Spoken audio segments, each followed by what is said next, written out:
The People's Platform. Good evening and welcome to the People's Platform. Now, an IMF mission team recently visited Sri Lanka to discuss recent macroeconomic developments and progress in implementing economic and fiscal policies under the Extended Fund Facility arrangement. The head of mission said the economic reform program implemented by the Sri Lankan authorities is yielding the first signs of recovery. Let's delve into this statement, what it entails, and what the future of progress looks like in terms of economic recovery for Sri Lanka in 2024. I'm pleased to invite to the studio Raj Rajakulendran. He functions as lead economist at Verite Research. Good evening and welcome to the show, Raj. Thank you for having me. Absolutely. Raj, given the IMF head of mission's statement, part of the statement, speak to us about what it looks like for Sri Lanka in terms of sustaining the reform momentum. So yes, the IMF reform or the IMF first review actually happened on the 12th of December. And like you said, the sustaining the reform momentum is critical. So it's important to look at how have we performed so far as from the day we've gotten the IMF program, that is March 2023, till the first review, that is December. And Verite has something called the IMF tracker, where we track all of the commitments and the due dates and how has Sri Lanka performed. When we read the IMF report, we had 100 commitments that Sri Lanka had to meet. These include quantitative targets like inflation taxation, but also includes policy targets, like cost-reflective electricity pricing. So all in all, we had 100 and 73 of them were due by November. The problem we had so far is that there were almost 15 commitments that we didn't know progress for because of lack of information. But the first review made it all clear, and a lot of unknowns became knowns. So when we said the progress in November, we said Sri Lanka had only completed 46. But when this happened, after the first review, we looked at the numbers and we see 3 shifts in the IMF program. So there were certain unknowns that became met. For example, one is on social spending. Sri Lanka was supposed to spend roughly 70 billion by the first half of 2023 on some of the elderly payments and all of that. And that was around 70 million, and that was a met in the IMF review, which we didn't know until December. Right. There was another commitment that is technically known as the Integrated Treasury Management System, or else ITMIS. No pun intended, but the ITMIS has been missed couple of times. It has been missed almost every time for the past 5 years. The due date was September 2023, but we didn't meet it, and we didn't know, and we didn't meet it. But the most important, I think, shift was a lot of few commitments actually that we considered met in our tracker. The IMF deemed inadequate and said it was not met. Especially on the governance front, the anti-corruption law, it was passed, so we considered it as a met. But the IMF said that there were some inadequacies in the law itself because it did not have rules on how to appoint commissioners to the SIBOC. Because of that, it was considered not met. And all in all, we did the numbers and we realized that at the end of November, we've met 60 out of the 73 commitments. So we've done a very good performance, I think. 82% we've completed. There are 4 commitments that are irreversibly not met. What I mean by that is, for example, on tax revenue, for the first 3 quarters was not met, and you can't go back and meet it. So it's irreversibly not met. So I think we should say 64 commitments were done, and there are 36 left from the old report. So in terms of performance, I think we've done fairly well, and that's 82% complete by end November. But sustaining this momentum is of question. And when you look at what we've not met, and there are things we met with delay, we always realize that Sri Lanka tends to always meet the commitments in an IMF program, especially in past IMF programs, in the first 2-3 reviews. And then as soon as we see some sort of recovery, we tend to give up and go back to old practices. So especially given that this is an election year, I think sustaining the recovery momentum is very important, and sustaining that we continue to implement these reforms is quite critical. I'd also like your views on the aspect of revenue-based consolidation and how important it is to ensure and sustain revenue-based consolidation. So Sri Lanka's primary crisis was when the tax to revenue ratios fell to around 8% of GDP. So bringing that up and increasing it is very important. But we implemented a lot of tax revenue measures in 2023. Personal income taxes went up, corporate income taxes went up. I don't need to tell you, the people know. And we did see an increase in revenue. But what's concerning is for the past 32 years, including 2023, we've consistently never met our budgeted revenue targets. And the same happens in 2023. And we failed to meet the IMF target as well. So not meeting revenue targets is not a new thing. It's been a historical process. And Wait has done budget reports where we've come close to predicting the revenue than the government itself. So it's a lack of analysis behind the revenue numbers in itself. But increasing revenue is critical, but it's about how you share the burden of increasing revenue. At least for 2024, the government seems to increase VAT to 18%. But there are various other options of increasing revenue, especially even in the IMF program. It's recommended to increase the tax base because Sri Lanka is one of the lowest registered taxpayers. So increasing tax base is critical, and I think the government is taking steps to increase it, which is why you have the registration of TIN numbers and all of that coming in. But I think now increasing revenue is crucial, and I don't think that is contested. But it's about how you increase revenue. Just because VAT seems to be the most easiest increase shouldn't be the one that we opt for. There are various other measures, and it's all written and published.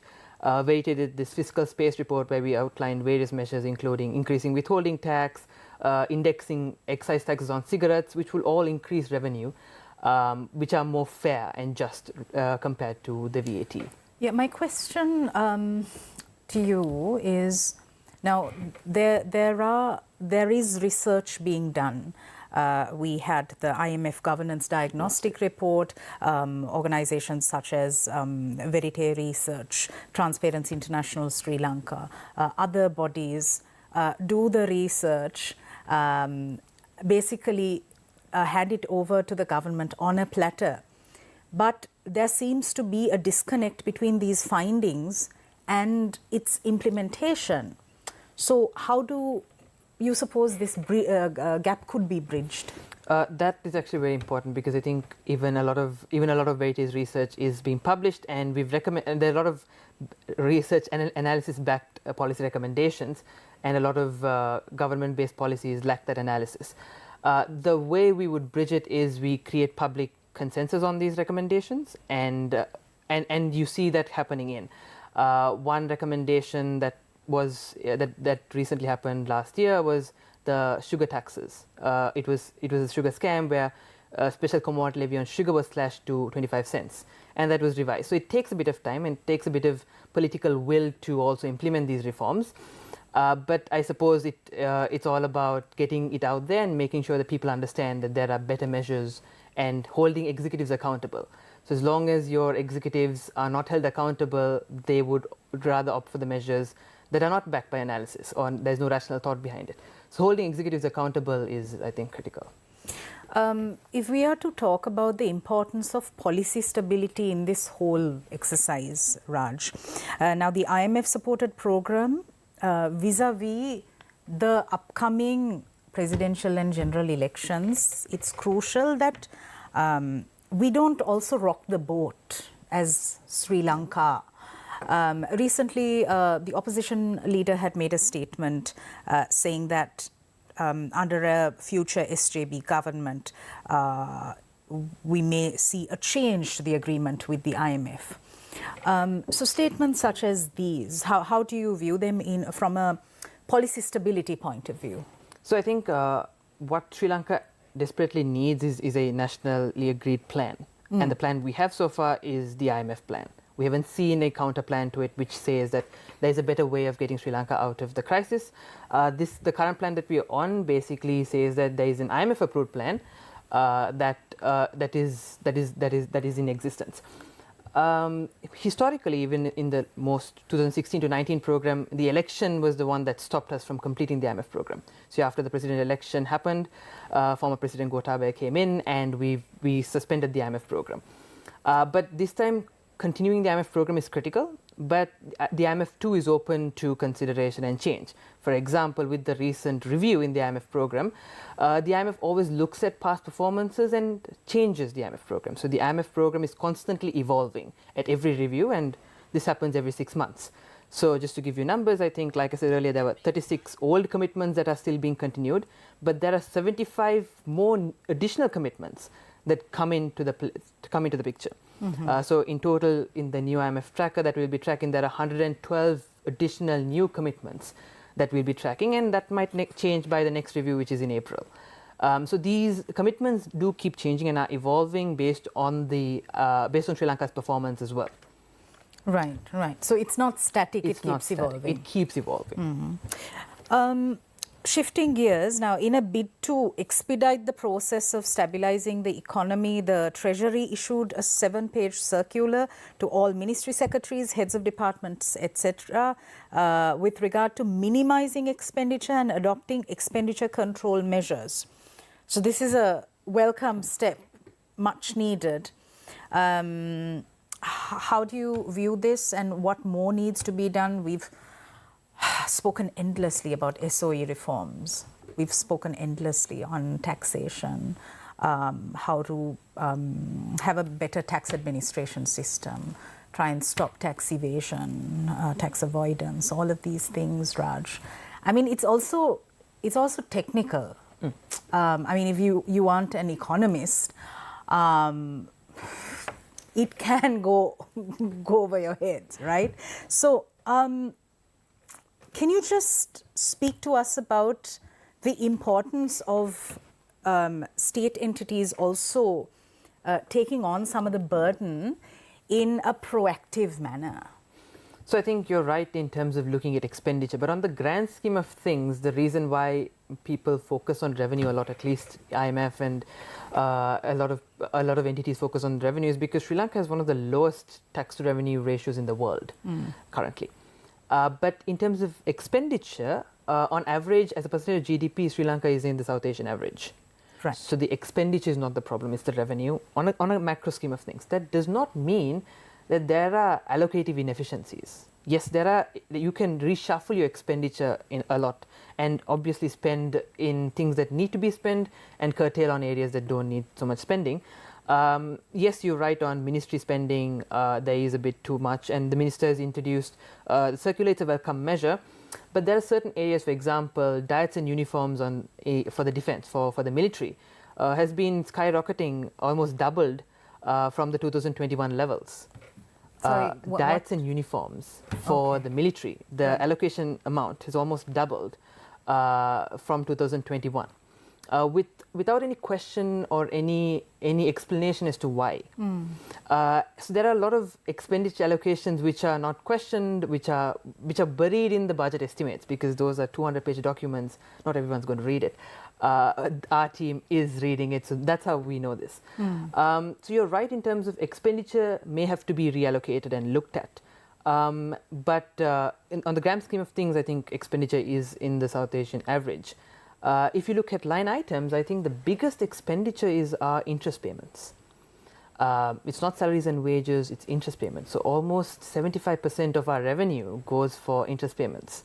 So you're left with 25 rupees. So all of your taxes, you collect it, and then you give 75 to interest, and then you have 25 to pay salaries, pensions, samurdhi, everything. So you see a lot of interest, a lot of money going out there, and that is also an unusually high. Sri Lanka has one of the highest interest to revenue ratios in the world. The second country being Zambia, which is 27%. So 75, 27. You see the gap there. So I think in terms of interest, we have to really, and that's why debt restructuring is very critical. Because that's really why we can't sustain our debt. So you've heard the constant argument that Japan has around 200% debt to GDP. Sri Lanka is 100. What's the problem? It's not the quantity of debt, it's how much you have to pay. And the interest cost is, I think, the biggest interest cost we have. All right. We are in conversation with Raj Rajakulendran, lead economist of Verite Research. We're going for a short commercial break. We'll be right back.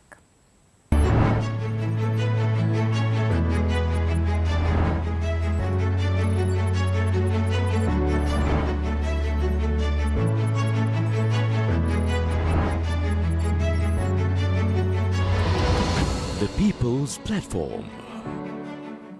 ඔයා හිතනවාද ඒට පූජා එයි කියලා උතන්ට? මම නම් හිතන්නේ අභිමන් invitation දීලා ඇති කියලා. ඒක දිනවා කැබිලි තියෙනවා, කිරිබත් තියෙනවා.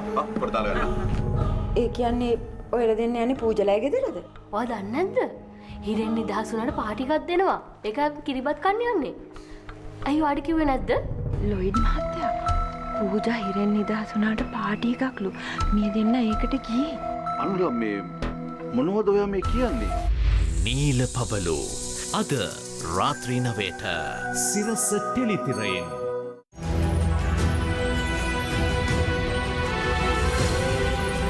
TV1 TV for life. Leader of Our People's Party, Saman Pereira and 4 others shot dead in Beliatta. Police attributes shooting to a gang war. Launch an independent investigation into deaths resulting from police shootings. BASL stresses. Suspend and review Operation Yuktiya immediately, says UNHRC. Also expresses deep concern over treatment of arrested drug users.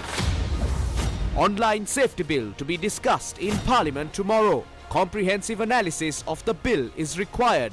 Postpone the discussion, stresses SJB. Prime Minister Narendra Modi leads consecration of Temple of Lord Ram in Ayodhya.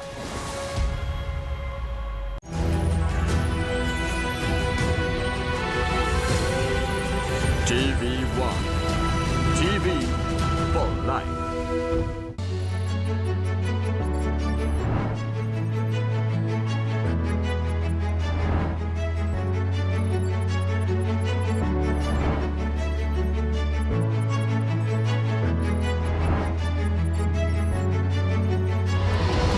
The People's Platform.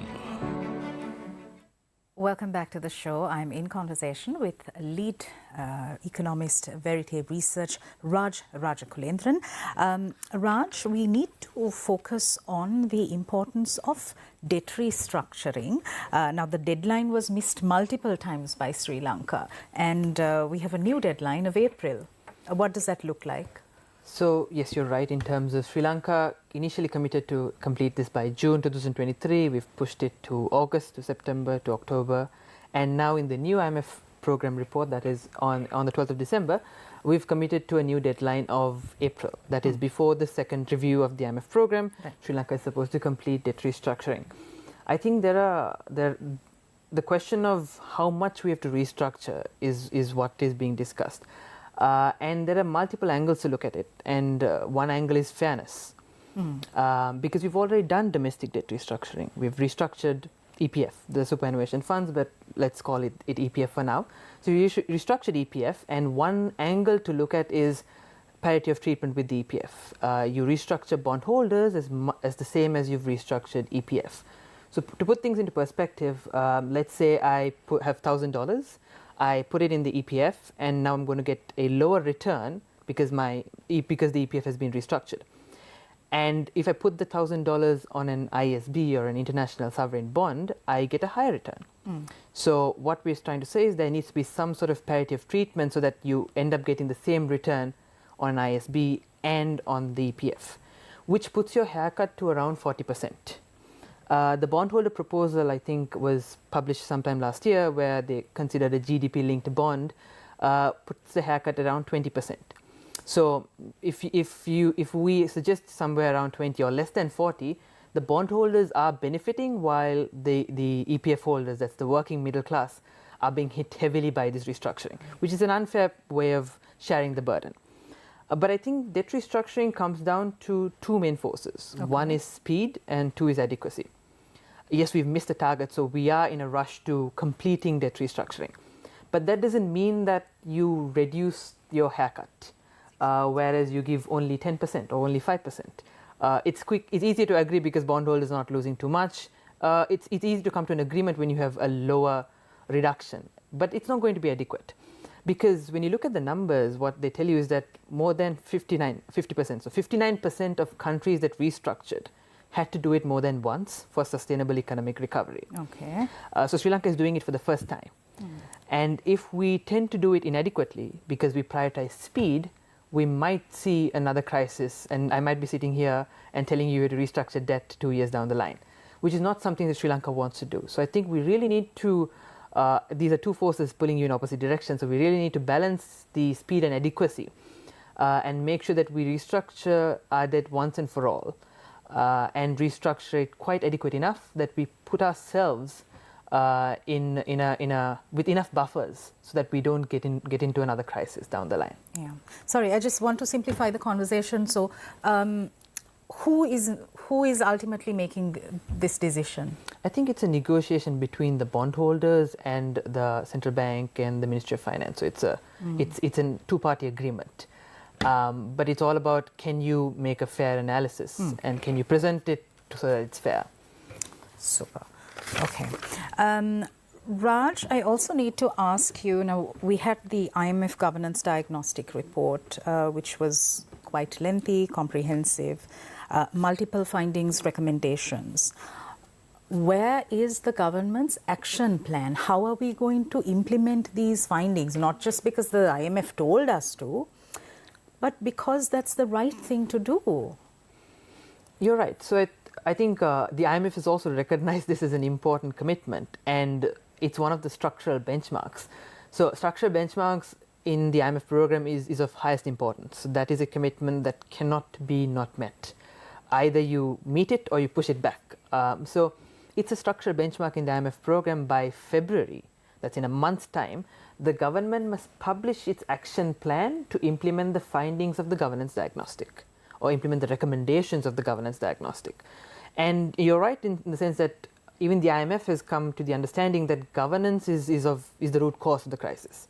It's not lack of liquidity, it's not an economic crisis, it's the fact that there is very poor structural reforms and poor governance that has led to the multiple crises that we've seen so far.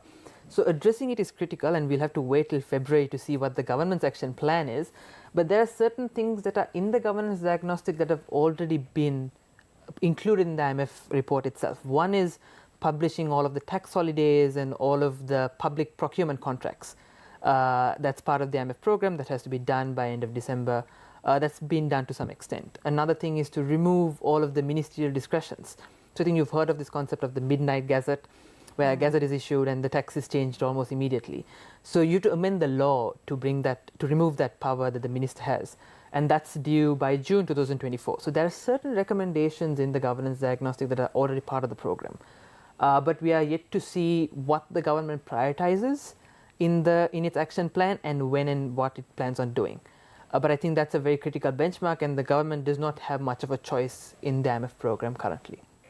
How important is it for the citizenry to be more engaged in these processes? Also, these processes are highly technical in nature. It's difficult for a layman who doesn't have an economics background to understand most of these, right? Which is why we have the experts in positions of power to make the right decisions. But if that is not being done adequately, then people also need to play a greater role.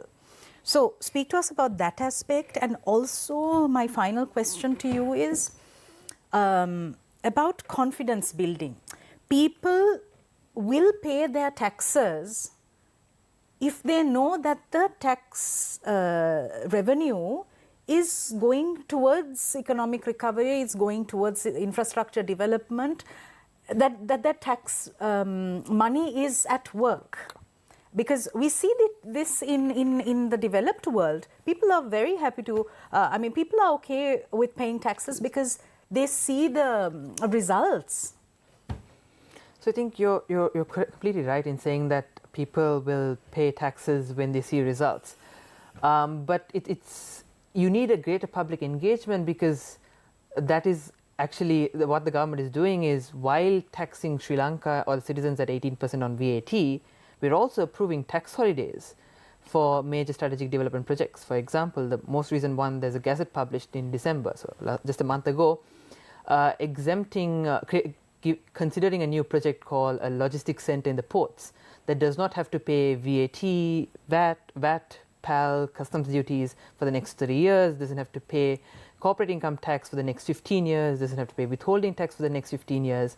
So what you're seeing is that while people are being taxed heavily on income and withholding and all of that, and VAT, there is also tax holidays being given, which is more unfair.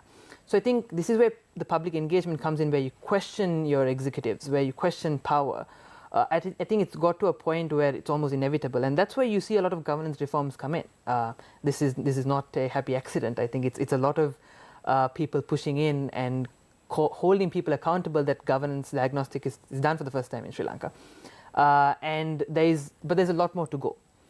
Because what you realize is even during election years, or even as soon as we see some sort of recovery, we tend to reverse back to our old practices.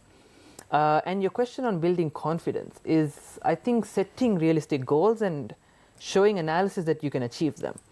And the two examples that I think you already brought up is revenue and debt restructuring timelines. So when you constantly not meet your revenue for the past 32 years, that's as far as data I have, I don't know before that.